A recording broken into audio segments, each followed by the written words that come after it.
In Britain, the thing that decides whether your land can host a solar farm isn't sunshine. It isn't even acreage.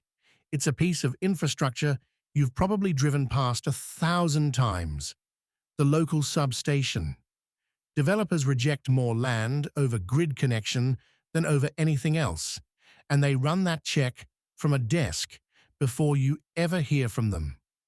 This video shows you how to run the same check yourself, free, in about 2 minutes.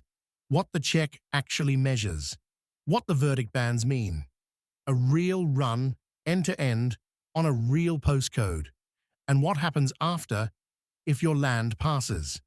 First, why grid comes before everything. Landowners tend to judge their own land like farmers. How many acres, which way it faces, how good the soil is. Developers judge it like engineers. A solar farm is a power station, and a power station is worth nothing until its power can reach the network.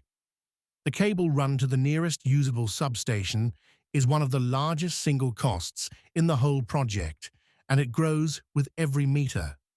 So a modest field, a mile from a strong substation, can be worth more to a developer than a perfect, south-facing 100 acres that sits 8 miles from one. Aspect and acreage shape the rent. Grid decides whether there's a deal at all. So here's what the free check actually measures. Behind it is the substation network of all 6 distribution network operators in Great Britain. The primaries, bulk supply points, and grid supply points. The connection points that can actually take a generator. Enter a postcode or drop a pin if the land has no postcode of its own. And the check finds the nearest substation that can accept power at 33 kV or above and measures your distance to it. One detail in that sentence does a lot of work: 33 kV or above. Substation names are misleading. A site called, say, Canalbank 11 kV primary is not an 11 kV substation. The number in the name is the low voltage side of its transformer, the side that feeds local homes. The network side, the side a solar farm connects to, is 33. Read the names naively, and huge areas of viable land get told, wrongly, that an expensive upgrade is required. This check reads the network side. What comes back is a verdict, and it lands in one of 3 bands. Under 10 acres, unviable for solar.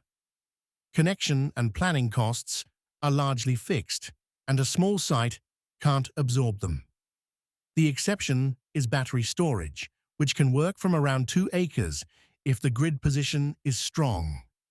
More than 5 miles from the nearest viable substation. Challenging. Most developers want under 3 to 5 miles, and every extra mile of cable counts against the project. And within 5 miles of a 33 kV plus substation. Viable. And the realistic next step is a developer site visit. Where the network operator publishes capacity data, the check also reads the headroom at your substation, green, amber, or red. A strong signal for connection cost and timing. A viable verdict comes with an income estimate: £850 to £1,200 per acre per year for solar, and £10,000 to £40,000 an acre for battery storage on as little as 2 acres. The full breakdowns behind those figures are in the income per acre and battery storage videos on this channel. Now let's run one for real. This is the live tool at solargridcheck.co.uk/landowner. 2 fields, roughly how many acres, approximate is fine, and the postcode or a pin on the map. Here, 60 acres near Selby in Yorkshire. Hit Analyze, and the check runs your location against the substation network.